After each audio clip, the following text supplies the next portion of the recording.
buyot mo baga labing buwan. Matulong talaga. Kaya sa Biblia, ang kambing ay nalagtulan doon sa mga taong mga suwain sa ating Panginoon. At ang tupa naman ay doon sa mga taong masunurin sa salita ng ating Panginoon. Kaya nga mapalad po kayo na mapakinggan niyo ang salita ng ating Panginoon sa oras na ito. At hindi po ako ang magiging speaker natin, kundi ang aking kapatid na si Pastor Phil ang siyang magiging speaker natin sa oras na ito.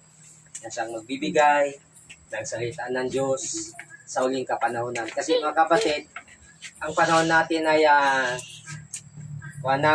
sa kuwan ay pahirap ng pahirap. Diba? Kahit saan tayo pumunta, ang tao pagmasdan nila ay naghihirap na. Ang kahirapan mga kapatid ay hindi lang po sa material na bagay, kundi ganun din sa spiritual na aspekto.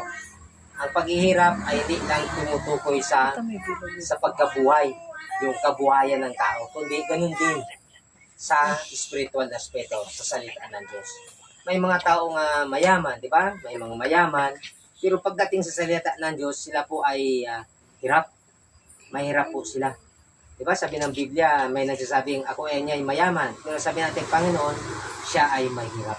Amen. Kaya hindi po patayan mga kapatid na ang isang tao pinagpala sa material na bagay, kundi ang tinutukoy ng ating Panginoon ay ang salita ng Diyos. Amen. Kasi ang mabuting tao at masamang tao ay parehas pong pinagpala ng ating Panginoon. Amen. Parehas po sila binigyan ng ating Panginoon ng importansya. Kaya hindi po batayan yung sa isang tao na porket marami na siyang pera, maganda na ang bahay, mayroong sasakyan, ay hindi po yan sapat na batayan mga kapatid para tayo ay mag-enjoy. Ang pinaka-importante mga kapatid, ang pinakamahalaga na sa isang tao ay matanggap niya ang salita ng Diyos sa huling kapanahonan sapagkat yan po ang makapagbibigay ng buhay na walang hanggan. At kapag siya po ay namatay, yan po ang kanyang dadalhin pag siya ay namatay. Yan po ang madadala mo pag ikaw namatay. Hindi po yung karangyaan dito sa ibabaw ng mundo. Kasi kahit sinong taong namatay, hindi po nadadala. Di ba? Kahit singkong tuloy, wala siyang nadadala pag namamatay. Kahit nga yung damit nga niya, papunit pa sa likod. Di ba? Yung mga rangya, mga damit, dito, mga yaman mo sa ibabaw ng mundo, ay hindi po yan nadadala ng tao. Kaya ang pinaka-importante mga kapatid ay maging mayaman tayo sa salita ng ating Panginoon. Yan po ang madadala natin pag tayo po ay namatay. Ang pinaka-importante mga kapatid, yung pangako ng ating Panginoon na hindi po lahat ng tao dito sa ibabaw ng mundo ay mamamatay. May pangako po ang ating Panginoon na siya po ay sasalubungin natin sa lapaan. Yan po ang pinaka-importante. At ang isa pa, ang tao po ay hindi po siya makakapasok sa kare ng Diyos maliban siya ay ipanganak na muli. Yan ang pinaka-importante mga kapatid, ang ipanganak na muli tayo sa salita ng ating Panginoon. Okay, di na ako magtatagal at ay bibigay ko na ang oras at panahon sa ating kapatid na si Pastor Dorfield. Palakpakan natin ang ating Panginoon.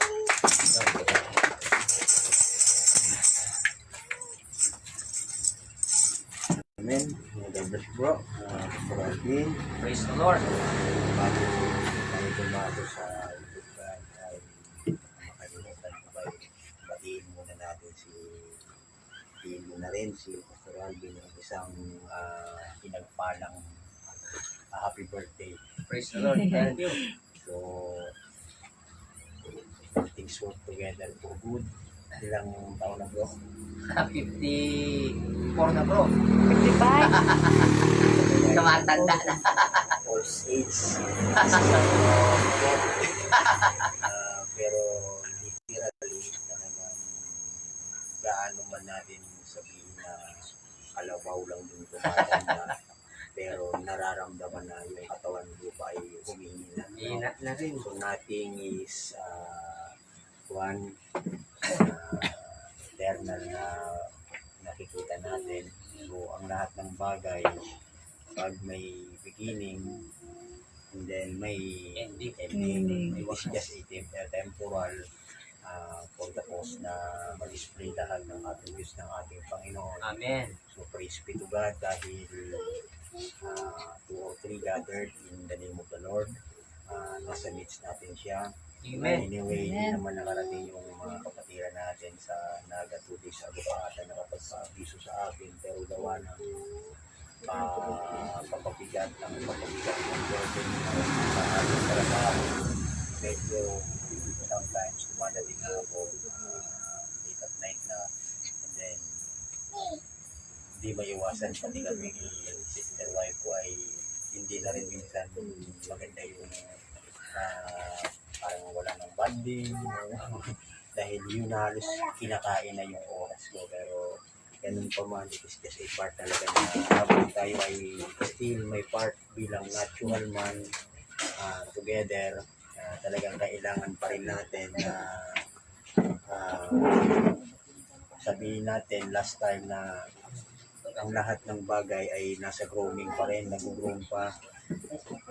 Praise be to God dahil yung nararanasan natin na nag-grow yung lahat ng bagay, may something na sumisigaw na paparating tayo doon sa part na time will come, magkakaroon tayo ng glorification, hindi lang in spiritual standpoint, even sa literal na kalagayan, natural standpoint. Sabi nga yung pinakang greatest promise ng ating Panginoon na pinangahawakan ng Bride of Christ. When we say Bride of Christ, mga believers, mga kapatid yan, type yan ng natural na kalagayan, pag-aasawa. So tayo naman bilang tinanggap natin yung salita ng ating Panginoon, itinitipo tayo bilang isang nobya. Amen. Mga believer, sa ibang katawagan, church, Amen. sa ibang katawagan, sons and daughters of God. Yung mga bagay na yun, mga terminologies lang. So, depende sa paggamit, depende sa level of understanding. Kasi, pagdating talaga na ang pinag-usapan ay hidden mysteries only, those elect, yung talagang may understanding, may capability, may capacity to hear what the Spirit said sa ating kapanahonan. So in every age, ganoon parati yung calling ng ating ng Banal na Espiritu. Parating may panawagan na every elected, every predestinated seed of God must na talagang kailangan lumabas galing sa mga sistema. Kaya basically lang kung mayroong ganitong pagtitipon, ito yung result, mga kapatid, na ang Panginoon ay nililig na yung tawag dito, yung sinisisig. Tama, ligligan. Ligligan dahil many are called, You are chosen. but you are chosen. Amen. So straight is the gate, yung narrow is the path, at ilan lamang ang makakasungkong. Sa biyaya ng Panginoon, may election lahat ito. Tama. It is not him that willeth, nor him that runneth. It is God that showeth mercy. Tama. Sino ba naman ang naghahangad na mapahamak? Sino ba naman ang naghahangad na hindi maligtas? Tama. Bawat sangkatauhan, ang kalooban ng kagustuhan ay maligtas. Siguro kung may mga tao man nag-inspirado, makikita man natin sa pinakang last moment ng kanyang buhay, sama o katigas, kapatid, loob, pagdating na facing na yung kamatayan, magiging ibang pa rin. Ang pinakang dulo, may realization pa rin yan. Tama. Dahil even si Judas, Judas instructed in the truth, to share the knowledge of the mystery. Ibig sabihin, siya ay minsan ng naliwanagan, nagtamasa ng mensahe sa kanyang kapanahunan na nakatalaga. And then, siya rin ay nabiyayaan ng gift ng gift of healing kung saan sabi nga yung nag-commission ng ating Panginoon sa bawat 12 disciples na go ye. Magsiyayo kayo. Pangaral nyo, kumbaga sa pangangaral nila mayroon din silang iba't ibang kaloob na tinanggap. May nagpapagaling, may mga healing signs and wonders, pero hindi yun yung pinaka-main thing. Yung iba tuwang-tuwa, nakikita nila na parang anya si Satan, ganito, maraming napalayas na sinapian ng demonyo. Yung iba naman tuwang-tuwa dahil may kakayanan, magpagaling ng mga may karamdaman, may sakit. Pero ang ating Panginoon ay sabi nga, hindi yun yung pinakamahalagang bagay. At sa gabing ito, yun yung pag-uusapan natin na kung ano yung pinakamahalagang bagay, sabi nga, ay kung yung pangalan mo ay nakasulat sa tinatawag na nasulat. Dahil everything comes by predestination. Pag sinabing predestination, gaya ng nasabi ko, hindi yung naghahangad. It's not in that will. Hindi yung tumatakbo, kahit lumuhit kapag umapang it is parang sa one time will come, sabi nga magkakaroon ng great disappointment. Bakit? Those people ay tatawag sa ating Panginoon, sabihin na kami man Lord ay hindi lang yung kumbaga nagsisimba, hindi lang yung naging bahagi ng church. Ito yung mas matindi. Yung sila man din ay nangaral. Kami man Lord ay nangaral, nagpalayas ng mga masasamang espiritu, nagpagaling ng mga may sakit. Pero ang magiging katugunan, dahil sila ay tumatawag sa Panginoon, ang isasagot ng ating Panginoon, depart from me, you workers of iniquity, because I will not even know you. Isipin nyo yan mga kapatid, hindi ko man kayo nakikilala. Paano magkakaroon ng ganang kalagayan na nangaral, no? Nangaral ng kanyang salita, pero hindi kilala ng ating Panginoon. Isipin mo yan na nagpagaling. Biblical po yan mga kapatid, nakasaad, scripture. And then, nagpagaling pa ng mga may sakit. Ibig sabihin nun mga kapatid, yung pinakang importante, sabi nga parang pagkakaroon lang natin para mas maintindihan yung rich young ruler. When it comes sa confrontation to eternal life, alam ng rich young ruler na sa Bible, kung pamilyar tayo, may isang binata na tagapagmana, mayamang tagapagmana. So itong rich young ruler na ito, sa kanyang sarili, may taglay na niya yung wealth, siguro popularity, yung karunungan bilang intelektual na tao. May taglay na siya noon, napalaki siya ng maayos. Kasi ikinumpronta niya ang ating Panginoon. Hindi man ang Panginoon yung lumapit sa kanya, siya yung lumapit. Good master, no? Ano ba niya yung gagawin ko para magkaroon ng walang hanggang buhay? Ibig sabihin, wala, lahat taglay na niya sa siyang mabait na bata, tao. Kasi ito no, sabi ng Panginoon, sundin mo yung kautusan. Parang doktor na niresitahan, sundin mo yung kautusan. Proud yung binata. Dahil alam niya na yung mga bagay na sinabi pagdating sa pagsunod doon sa kautusan, kuwan na niya yun, natupad na niya. Sabi niya, ang lahat ng bagay nang yan during ng youthhood niya, ng kabataan, hanggang sa edad ng iyon, ay na-practice niya maging isang mabuting tao. Mabuting tao siya, masunod. Siguro yung tatay niya, maganda talaga yung pagpapalaki sa kanya. Di akala niya okay na, pero hindi pa sapat eh. Tama. Hindi pa, alam niya sa sarili niya, hindi pa siya ligtas, wala pa siyang walang hanggang buhay. Tatalikuran na ng Panginoon dahil yun na yung pinapagawa. Oo. Kasi pagdating sa salvation, may iba-ibang klase ng kaligtasan. Tama. Pinilit niya ang ating Panginoon. Nagawa ko na ang lahat ng yun. Hindi nung pagdating na sa tinatawag natin showdown, ito na yung sinabi ng Panginoon. Isang bagay na mahirap gawin. Kung tutusin, napakasimple lang, pero mahirap gawin. Ay alam ng ating Panginoon kung ano yung kalagayan niya, sabi ng Panginoon. Kuya, ibenta mo yung mga pag-aari na ano mang yung mga meron ka. Forsaking all. Sakripisyo. Oo.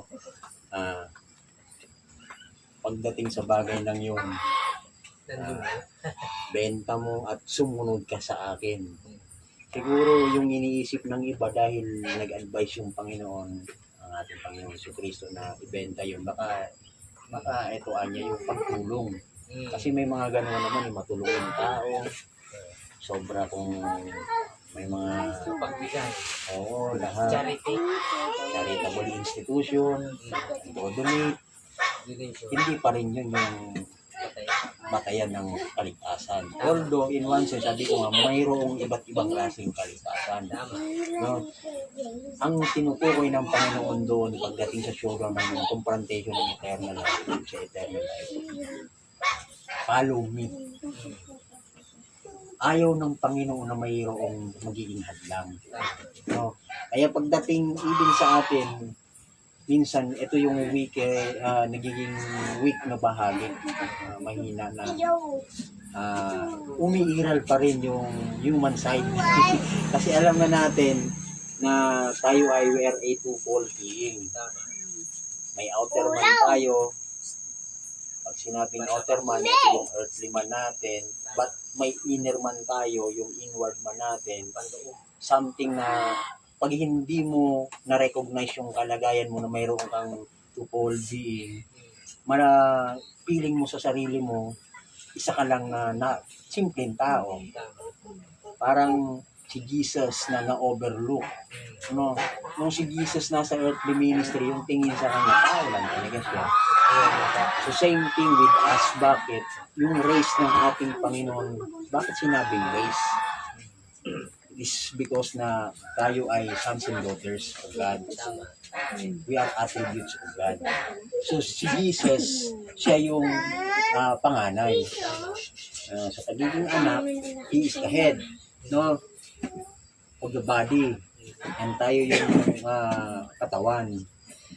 And then tayo yung sons and daughters or manifested sons of God sa panahon natin.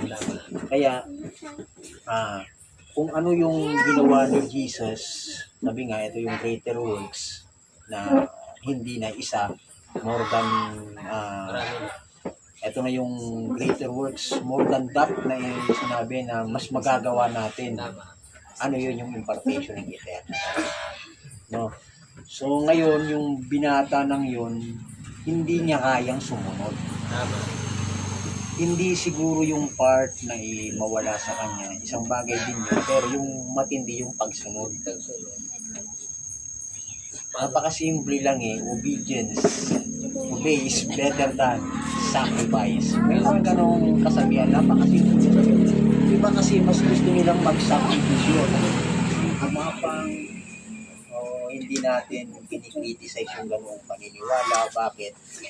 Mayroong mga tao na very sincere in their faith dahil yun yung pananampalataya nila. Pero gaano man tayo, take note tayo sa bagay na gaano man kasincere yung tao when you are trying to do God a service na ito ay out of the will of God, therefore you are doing God a service without His will. So kung gumagawa ka ng isang paglilingkod na wala sa kanyang kalooban, yun yung tinatawag na sincerely wrong. Sincero ka man, pero mali yung paniniwala mo. Tama. And then, kung ano yung tinatanim, yun din yung aanin mo. Kaya, ang kinakailangan is you have to recognize your game Tama. and its message. Kapag na-recognize mo yung game, its message, Makilala mo. ang kinakailangan, yun yung magbibigay sa iyo ng full obedience to the word. Pag sinabing mayroon kang full obedience to the word, mayroon kang token. Tama. Tanda. Pag sinabing tanda, yun yung magbibigay sa iyo ng selyo. Tama. Yun yung selyo mo. Na grieve not the Holy Spirit of God, wherefore you are sealed unto redemption. Hindi na ngayon yung bagay na parang wary ka, parating nagwa-wonder, ano ba yung life after this part, after ng birthday na ito, saan ba aabot, makakailang-ilan pa tayo, aabot pa ba tayo ng senior citizen. May kasabihan nga old age is a sign. Hindi yung pananakot. Kasi habang tayo ay tumatanda, hindi na tayo, patungo na tayo doon sa kinakatakutan ng normal na tao. Pero tayo, hindi tayo, walang kaba-kaba. Bakit? We know who we are. Since we know who we are, hindi tayo mababangala ng mga bagay na kumbaga parte ng perversion. No? Ano yung perversion? Death. Kamatayan. Perverted yan ng light. Darkness. Perverted, kabaliktaran ng liwanag. So lahat ng bagay na maganda, pag sa pamamagitan ng perversion na ginawa ni Satan, author ng perversion, bali, ang kalalabasan, kabaliktaran. That is the law of contrast, no? Sa gabi nito mga kapatid, ay gusto ko mag-share ng maliit na maiksing message from exhortation about two books. No? Sa Revelation chapter 20, verse 12, sabi dito, "And I saw the dead, small and great, stand before God, and the books were opened, and another book was opened, which is the book of life. And the dead were judged out of those things which were written in the book, according to their works." So, sa Tagalog, "At nakita ko ang mga patay, malalaki at maliliit na nangatayo sa harapan ng lukupan. At nangagbuksan ang mga aklat, at nabuksan ang ibang aklat na siyang aklat ng buhay. At ang mga patay ay hinatulan ayon sa mga bagay na nasusulat sa mga aklat, ayon sa kanilang mga gawa." Amen. So, ito yung white throne. So, judgment bar. Tama. Kaya ang thinking ng tao, lahat anya tayo ay haharap sa paghuhukom o sa paghatol. Yun yung understanding ng hindi mula sa salita ng Panginoon. Tama. Yun yung magbibigay sa iyo ng takot. Bakit? Isipin mo, parating di mo alam na makagawa ka ng mali. Parang yung kaligtasan mo, halimbawa ngayon nakapag-church ka, it doesn't matter kung saang church, no? Parang nagiging feeling sacrilegious o religyoso ka, Tama. puspos ka.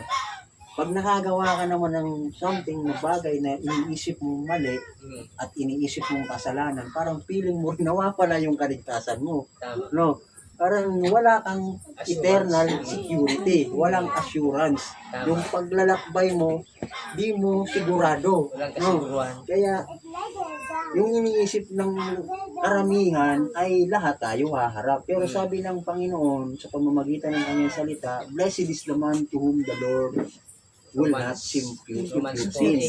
So mapalad ang tao na sa kanya ay hindi ibinibilang ang kasalanan. Praise the Lord. Amen. Bakit matatakot ka na Tama. magkasala? Baka niya ako hindi maligtas, mapuntaan niya ako sa impyerno. Isa pa ito pag sinabing impyerno, tribulation period, marami yung dati yung magulang ko. Parati akong tinatakot dahil during yung kabataan ko rin, medyo naligaw ng konti. Ang pangangaral ng isang nanay ay talagang yung ikakabuti ng mga anak. At yun, sa literal na kalagayan, kung hindi Kristiyano, may mga kaparaanan para pagdidisiplina. Pero kapag Kristiyano naman, ang pagdidisiplina ng isang Kristiyanong tao ay sa pamamagitan lang ng salita ng Panginoon. And sabi nga, yung part ng yun, nasa childish na kalagayan pa rin, nasa partiality ng understanding. Yung alam ng nanay ko, sige, pagbarkada ka, pag nag-rapture, may iwan ka, tribulation period ka, isipin mo. Kasi nakakatakot mga kapatid yung tribulation period pag napag-uusapan. Nakita mo sa Bible, sa mga pinuportrait, pinapakita ng minsan sa pelikula, yung Armageddon. Di ba? Yung parang matutuko. Ganito, wala kang mapupuntahan. Kung ganoon yung paniniwala mo, what for na naglilingkod ka sa Panginoon at dadanas ka ng ganoon? Sayang lang. At kung ganoon din lang yung pupuntahan, someday haharap ka pa rin sa judgment bar, sa white throne, dakilang luklukan, sa pangungkong, ay magiging walang kabuluhan na ikaw ay naglingkod sa Panginoon. No? Kaya, yung sinasabi ko, under the partiality, na hindi mo alam, kasi may kalagayan tayo na kung ano yung traditional na paniniwala, usually yun yung nagpapatuloy, no? Dahil tayo ay, yung paniniwala natin ay nakabase sa ating magulang bilang miyembro ng isang denomination. Sasabihin mo, halimbawa, ano ka anya, Kristiyano, hindi anya, ganito, ako ay, let's say, for example, Muslim na dahil yun na yung namana. Pero ito pala mga kapatid is individual affair. Hindi makapagminta sa iyo yung nanay. Binabayan ka yun yung rich young ruler nung confrontation na sa eternal life. Hindi na ngayon siya kinwestiyon kung kaninong magulang ka. No? Sino yung tatay mo, nanay mo. Hindi na, kumbaga, wala nang kinalaman. Individual affair nga. It is between you and God na Kaya, siguro, bahagi sila ng naging mabuti ka. Pero nung dumating ka sa age of accountability, kailangan mo, sabi nga, may born again. And unless a man be born again, he cannot see the kingdom of God. Amen. Scriptural. And what is to see? To see is to understand. Ibig sabihin, hanggang hindi ang tao ipanganak ng muli, ay hindi mo maiintindihan ang kaharian ng Panginoon. Ang paghahari ng Panginoon. Hindi yung literal seeing. Kung hindi, yung see is to understand. And unless a man be born again, you cannot inherit the kingdom of God. So walang makakapasok. Yun yung token. Na kapag mayroon kang token, you are passed from death unto life. Kahit nakailang birthday ka, hindi na ngayon problema kung hanggang ilang birthday ka, mayroon pa ng eternal life. Nag-pass ka na from death unto eternal life. Yung eternal life begins dito sa kalagayan natin. Ito, hindi in the future, hindi somewhere else. Bagamat nag-grow ka, nagkakaedad ka, nagdadagdag yung edad mo, pero may walang hanggang buhay ka na. Amen. May quickening power na namamatay yung katauhan mo panlabas, nabubuhay yung panloob. Amen. At pagdating ng takdang panahon, sabi nga hindi lahat ay makakaranas ng pagkamatay. Kung hindi mayroon na mga pinanghawakan yung pangako ng Panginoon, Yes. nakasumpong ng katotohanan Tama. na siya ay magkakaroon ng experience na body pains. Tama. So dito, basta tayo na ay para madali natin. So napakahalaga talaga na ma-recognize mo, makilala mo yung totoong purpose mo sa buhay.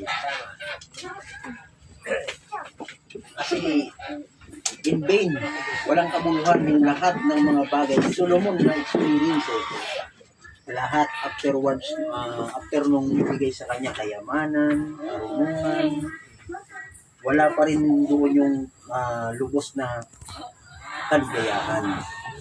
Kasi yung totoong kaligayahan, kagalakan, ay yung pagkakaroon ng walang hanggang buhay. Tama. Kung ikaw ay earthly bound, ang mga bagay na hahangarin mo is yung mga bagay na panglupa lang. Pero kung ikaw ay heavenly bound, may mayroon kang representation, representation galing sa Panginoon, ang makikita at panghahawakan mo, aasamin mo is yung mga bagay na nauukol sa pag-eterno. Sabi dito, Book of Life said, you can put your name on, you never comes off. Other one says, you take his name out of the Book of Life. This bring it perfectly in view. Right here, I'm going to stop. Stop natin. Life is a secret thing to God and it's recorded in a book. God is the author of life. Tama. So, napakasagrado ng buhay sa Panginoon. No? So, yung iba ang iniisip nila parang Indian giver yung Panginoon na sabi nga, mapalad ka kung o mag-rejoice ka o magala ka kung yung pangalan mo ay nakasulat sa buhay ng walang hanggan o aklat ng buhay, Book of Life or Lamb's Book of Life. No? Hindi yung nakakamtan mo yung mga bagay, nakampagaling ka. Sabi nga, hindi yun yung ebidensya. Tama. Sometimes, success doesn't mean or succeed, tagumpay ka, that you made a right decision or choice. May mga so-called na talagang nagtagumpay. Tama. Pero, yung birthright, Wala. yung birthright? Pag sinabi kasi yung birthright, yung paghahangad mo sa yung pagiging panganay at walang iba. Alam natin yung pagiging panganay, walang ibang totoong panganay kundi ang ating Panginoon. Paghahangad mo sa ating Panginoon. He is the way, yung pinakang panganay sa lahat ng panganay. Eh yun yung gustong agawin. I-impersonate ni Satan. And then sabi dito, God is the author of life. Our natural life here we have is just a perversion. So natural life. Kung perversion yung natural life, it is just a negative part. Tama. When we say negative part, gaano man natin tignan, i-example natin yung isang sa film, no? Pag tinignan mo yung negative, parang hindi mo ma-describe ng maayos. Alam mo minsan, nakita mo, ito anya ay kalabaw, baka pala. No? Kasi negative, malabo. Pero kapag positive, makikita mo. Kaya yung picture, kapag yung negative dinevelop, doon mo makikita yung totoong larawan. Sabi natin dito, itong Book of Life kasi mga 2 books kasi mga kapatid, dahil sa salitang dalawang aklat, ay iniisip natin parang compilation of papers, mga isang libro na kaya Compile. may mga minsan may narinig akong isang prayer, Lord, isulat mo ang aking pangalan sa aklat ng buhay. Pwede bang ganoon? na isulat, ano yan, parang sa registrar na i-register yung pangalan mo. Hindi ganoon mga kapatid. Our natural life here we have is just a perversion. It really should be the right life to begin with. So dapat kung perversion ito, hindi ito yung talagang supposed to be umpisa. So to begin with, ang plano ng Panginoon is hindi ganito. Kaya ito ay naging perversion. It really should be the right life to begin with, but it's perverted by the natural birth. So yung natural birth pala natin, which is ito, naging flesh man, flesh and blood, sa pamamagitan ng union, mababasa natin dito mamaya, ito yung natural birth, which is perversion. The first life of your first union, you were joined in at birth by nature, a natural act, a natural human being associated, man and woman together. So puro natural union, natural act, so human being associated. So man and woman together, associated together in a sexual affair. So hindi ganoon yung original na plano ng Panginoon. Yun yung naging perversion. Kaya kung makikita natin, way back, balikan natin sa Book of Genesis, ito yung bahagi kung saan ayaw na ayaw ni Satan makita ng tao. Bakit? Sa Book of Genesis, ito yung beginning, dito siya nandaya. Paanong paraan? Sinabi, ipinamulat, ipinaunawa sa unang kalagayan na tayo ay nagkasala ang first couple sa pamamagitan ng mansanas. Pero hindi yun yung perversion. No? Kasi kung mansanas yung ugat ng kasalanan, bakit nagkaroon ng multiplication sa pamamagitan ng ganung intercourse? So yun yung naging original sin. Yung unbelief na na-display sa pamamagitan, yung attributes ng pagiging unbeliever. Bakit? Instead na panghawakan yung salita ng ating Panginoon, nag-disbelieve yung first couple, nadaya yung weaker vessel, which is yung first Eve. Bakit may first Eve? Yung natural Eve, yung first Eve. And then may second Eve, which is spiritual. So yun yung perversion sa pamamagitan ng sexual affair, hindi na display yung attribute ay yung perfect will ng Panginoon. Pero yung attributes of God, it is given permitted para ma-display yun. Pinahintulutan. The first life of your first union were joined in at birth.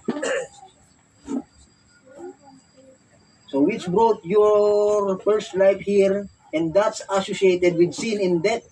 So sa pamamagitan pala nun, dahil natural yung expression, it is associated ng tinatawag ng kasalanan. At the wages of sin is death. So magkasama yon. Dahil may kasalanan, may kamatayan. How can you be seeing the serpent seed? Yun yung serpent seed eh.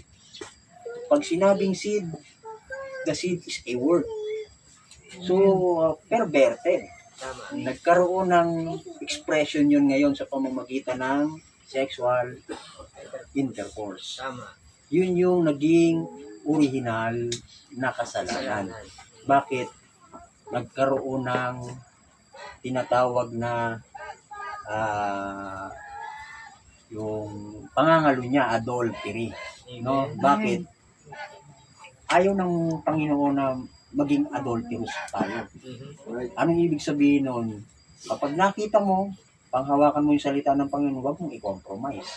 Hindi ka po pwedeng na-married ka sa ating Panginoon dahil ano yung pagiging married sa ating Panginoon, yung pagtanggap mo sa kanyang salita. Afterwards, pupunta ka kung saan-saan, tatanggap ka ng iba't ibang doktrina, nagkakaroon ng having a form of godliness but denying the power thereof. So nawawala yun mga kapatid. So sabi dito, the man didn't have a wife. Yung first man ay walang asawa. Tama. Kung mapansin natin, sa original na creation, the first creation in the higher creation was God Himself. Mhm. Yun yung prefigure na may pinagkuhanan, yung first Adam, Tama. yung God Himself una. And then, yung the last creation naman, sa 6th day, di ba? Tama. Yun yung man. Kaya pag sinabing number 6, it Tao. is a number of Man. a man. Tama. And God rested on the 7th. Bakit? Tama. Nagkaroon na siyang anak. Mhm. Adam is a direct descent from God. So, descendant. So, pag sinabing Adam, siya yung naging son of God, di ibig sabihin, nag-rest na ang Panginoon. May anak na eh. Siya na yung magiging amateur God, magpapatuloy. Kaya makikita mo si Adam, walang asawa. Mhm. No? So, Yung first Adam, walang asawa. Pero yung mga nilalang na mga hayop, pair by pair. Babaeng manok, mhm. lalaking manok, Pares-pares. pares-pares, hindi yung pares-pares na kinakain. Yung bawat nilalang na may buhay, pag gumagapang man, lumilipad, nasa kwan man yan, tawag dito, dagat, nasa tubig, lahat yan pair by pair. Pero pagdating sa tao, Single. isa lang, So, yung original na nilalang. tama. The man didn't have a wife, the wife and the man was the same thing. He had the feminine and masculine spirit in himself. Yun yung tinalakay ni Pastor Alvin last Sunday. Tama. Saka si Adam, mayroon siyang feminine and masculine part. Tama. He had to separate. Take a byproduct after the whole creation made. Tama. Matapos lalangin na yung buong, natapos na yung creation, Tama. nung kay Adam na, nakita na malungkot yung tao, yung lalaki, na wala siyang kasama, mayroong feminist part sa kanya, tinanggal ngayon yung feminist part, hiniwalay. Tama. Kaya makikita mo mga kapatid, pag sinabing babae, he or she is a byproduct. Ibig sabihin, pangalawang produkto. Hindi siya original na nilalang. Tama. Sa tao walang nilalang na babae ng direkta ng original. Byproduct. Kaya ang babae, mapansin natin, hindi kailangan ng yung iron disposition. Mm. Yung mabibigat. Kasi hindi siya original creation. Tama. She ay part lang ng lalaki. So paano ngayon? Nakikita natin yung God of this evil age, yung modernization ng kapanahunan. Tama. Na kung tutusin, after the fall, naging submitted dapat yung babae sa lalaki. Mm. Pero ang ginawa ni Satan, ini-equal niya. Mm. Tama naman yung may tamang kalagayan na yung co-equal kasi sa umpisa nung na-display yung man and woman Mm. bilang si Adam at saka si Eve, sila ay naging pantay sa karapatan. Tama. May co-equality sila. Wala pang Pagiging fallen pantay. After the falling condition, nawala yung co-equality. Tama. Ipinapakita lang mga kapatid na hindi yung lalaki yung nagkasala. Tama. Sino yung nagkasala? Si Eva. Eva. Unang Eva. Yung first Eve, yun yung nagkasala. And then, anong nangyari kay Adam? Bakit siya ay naging kabahagi? Bakit? Because of heeding his wife reasoning. Mhm. Dahil sa pakikinig niya nung pangangatwiran, mas niyakap niya yung asawa niya instead na panatiliin niya.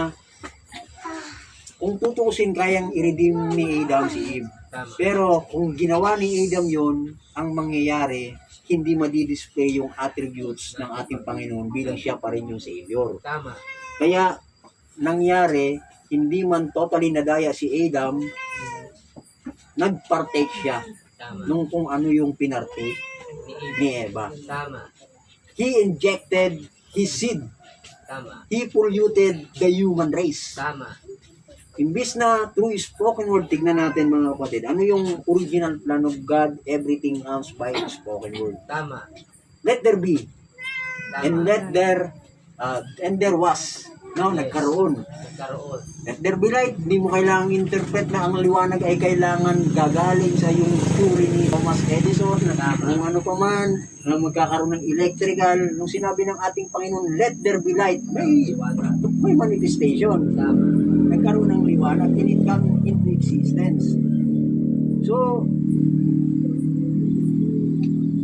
ang nangyari mga kapatid, after the falling condition, dahil hindi naman si Adam yung nadaya, Tama.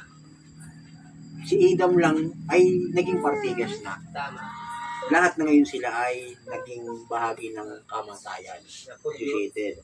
So yun yung lahat ng ginawa ni Adam sa pamamagitan ng pag-inject niya ng first natural act, sexual intercourse, sa madaling sabi, yun yung tinatawag na first book, which is the natural life. Tama. Ito palang mga, hindi ko na mga kapatid basahin yung iba, no? Patuloy ko lang ito. Yung pag sinabi pala mga kapatid na two books, hindi literal, ito ay two forms of life. Natural first, yung old book mo, Kapanganakan. yung old birth mo yon. Tama. And then yung second book mo, yung book of life is the book of all living. Tama. Kung na-express ka in natural expression, yun yung bahagi na ikaw ay nasa book of life. Tama. Pero once hindi ka nagkaroon ng new birth experience, walang tinatawag na Lamb's Book of Life. Tama. Kaya yung iba, iniisip nila pag sinabing two books, dalawang literal na magkahiwalay na aklat. Two separated books. Yes, ganoon. Kasi book eh. Sa isang banda, tama din. Parang ganito yan. Ako, may tatlong bahagi ako. Tama din. Ako ay may body, spirit, and soul. To make a person na maging tao or persona, may tatlong kalagayan. Pero yung tatlong yun, bumubuo para maging ikaw. Tama. So itong Book of Life at the Lamb's Book of Life, ikaw din yan. Kumbaga yung old birth mo, and that birth, sa pamamagitan ng unang kapanganakan, associated with death ka, may sin, kailangan na magkaroon ng kamatayan. Tama. Mamatay ka, and then ngayon, malipat ka na sa tinatawag na Lamb's Book of Life. Tama. Sabi dito, now it was nature associated with death. Your first husband that had rule over you was your nature by natural birth. Makikita mo. Yung first husband mo, hindi ito literal. Kung hindi yung unang kapanganakan mo, may nature dyan. Tama. At yung nature ng unang kapanganakan mo, yun yung sinasabing first husband. Unang asawa.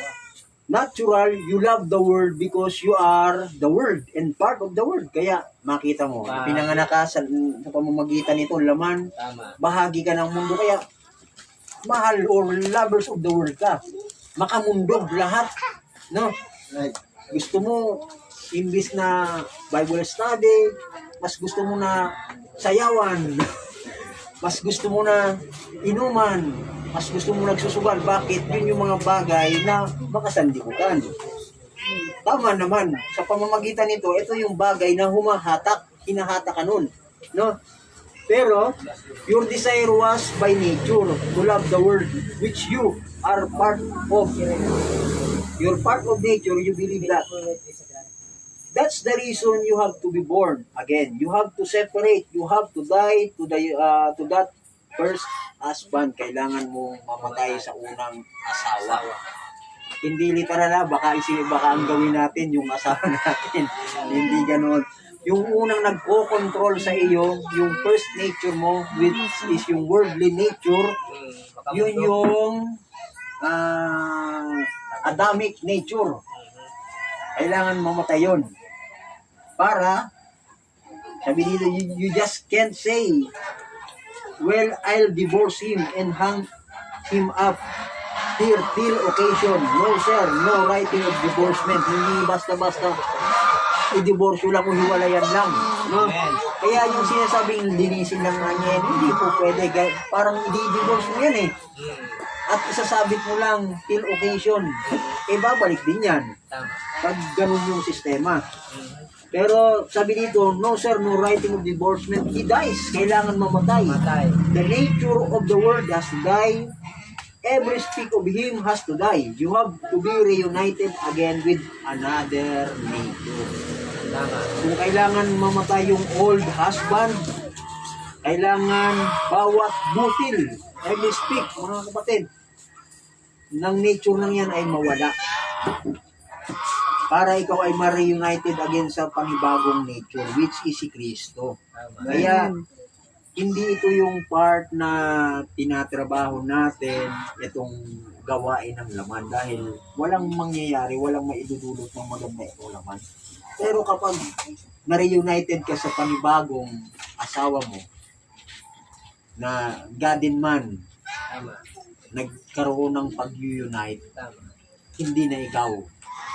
Sabi nga, it is not me. Sabi ni Jesus, that do it the works. It is God that Tama. dwelleth in me. God makes us a brand new creation. Creature. Hindi na tayo yung earthly bound people. Tama. Kung hindi tayo na ay mga makalangit na nilalang na. Tama. So, dito ko na lang tapusin dahil 1:35 na. God bless you, Pastor Alvin. Once again, happy birthday. Palakpakan natin yung Panginoon. Okay, praise the Lord. Hallelujah. Napaka-sarap mga kapatid ng salita ng ating Panginoon. Ano? Book of Life na importanteng maunawaan natin mga kapatid ang salita ng ating Panginoon para huwag po tayong matakot. Ano? Na kung sakasakali man na mamatay tayo anytime, once na tinanggap mo ang salita ng Diyos sa iyong panahon, ikaw po ay automatic mayroong kang buhay na walang hanggan. Kaya nga, ang pagiging born again ay hindi po yan kapatid yung pagsali sa isang sekta o organisasyon.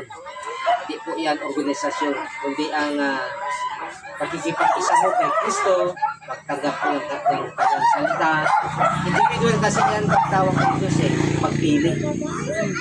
Bawat isa tayo ay pinili ng ating Panginoon. Isa-isa may nauna, may nahuli.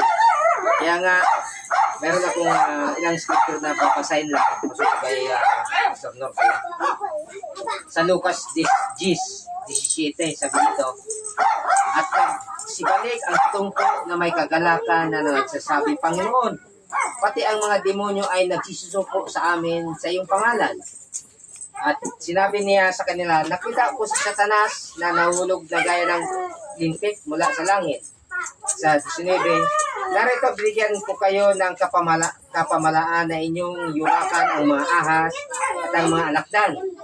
At sa ibabaw ng lahat ng kapangyarihan ng kaaway at sa anumang paraay, hindi kayo maano. Sa 20, sabi dito, gayon may, huwag ninyong ikagalak ito na ang mga espiritu ay nagsuko sa inyo, kundi ang inyong ikagalak na nangasulat ang inyong mga pangalan sa langit. Amen. Yan mga kapatid, pinaka-importante na kung minsan tuwang-tuwa na nakapagpalayas ng demonyo, nakapagpagaling na may sakit, ang pinakamahalaga pala mga kapatid, na ang inyong pangalan ay nakasulat sa langit. Okay? So hanggang dito na lang mga kapatid at natin ito basa-basa noon. Ang importante ay meron tayong nakuhang magandang balita mula sa ating Panginoon. So, God bless at pray tayo. Let us pray. Dakilang Diyos na makapanang sa lahat, maraming salamat sa iyong salita na aming napakinggan. Yes, amen. Naway maitanim ito sa puso at isipan ng bawat isang narito, Panginoon. Yes, Bibigyan mo ang mga piling naroon sa kanila. Lord. Patnubayan niyo, Panginoon, ang bawat isang narito, lalong-lalo na, Panginoon, aking kapatid na si Pastor Norpil, ang kanyang pamilya. Lord. Patuloy niyo po silang ingatan sa kanilang paguli, sa kanilang tahanan. Lord God, ganun din po ang pamilya ni Brother Aldrin, Lord, ang aking magulang, Panginoon, na narito at si Angelo, Panginoon. Patuloy niyo po silang ingatan, gabayan ng kanyang Espiritu. Panginoon, ikaw na po ang magbigay sa kanila ng malinaw na pag-unawa ng salita. Magpatuloy sila sa pagdalo sa ganitong gawain, Lord. At alam ko po, walang imposible sa iyo. Sa iyo po may binabalik lahat ng papuri at pasasalamat sa dakilang pangalan ng Panginoon Kristo na aming Diyos at pagligtas. Lahat ay magsabi ng Amen. Amen. Palakpakan natin ang Panginoon. Lord, tapos, awitin natin ang We Will Serve the Lord. Page 49, song book. We will serve the Lord. We will serve the Lord. As for me and my house, we will serve the Lord. We will serve the Lord. We will serve the Lord. As for me and my house, we will serve the Lord. We will Serve the Lord with family. Lord Jesus ordained us as the body ministry, giving the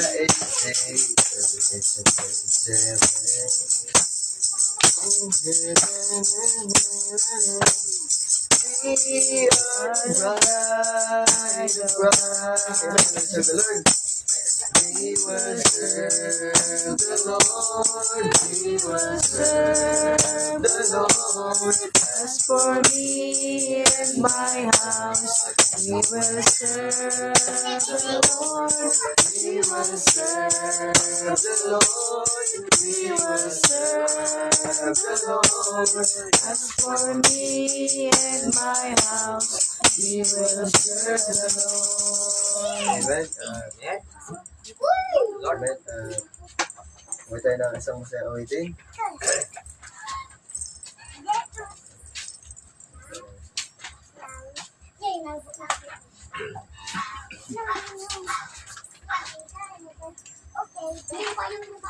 Amen. Tayo magkamayan. Awitin natin ang nais ko lang. Ikaw na may likha. Ng langit at ng lupa, ikaw na may akda ng buhay kong payapa. At akin ay nag-ahon lahat ng pagpapala. Kumain tayo. Nais ko lang Sambahin sinta. Ikaw na. Ikaw na nagdaka sa akin ang biyaya. Yung may gata ng awit ko sa iyo Amo lahat ng pagpapakila. Nais ko lang Awitan ka bawat oras, sandali ng buhay ko. Nais kong ipag-lingkod Para lang sa'yo, kung sakali di pa sapat, ako'y tulungan mo ba? Bawat araw, oras, sandali ng buhay ko, nais ko palapit sa iyo, sa iyo. sa iyo. sa'yo na tanging Diyos, sa akin ay tumubos. Lahat ng nasa'yo, sa akin ay binuo. pasalamat ko'y taos, gamitin mo kung Lubog. nais ko lang kunin ka. Bawat araw, oras, Sandali ng buhay ko, nais kong ipaglingkod para lang sa'yo. kung sakaling di man sapat, Ako'y tulungan mo. Bawat araw, oras, sandali ng buhay ko, nais ka palapit sa iyo. Sa iyo. sa iyo. Amen. Tapos po ang ating gawain sa dito. Praise the Lord. Amen. Praise the Lord.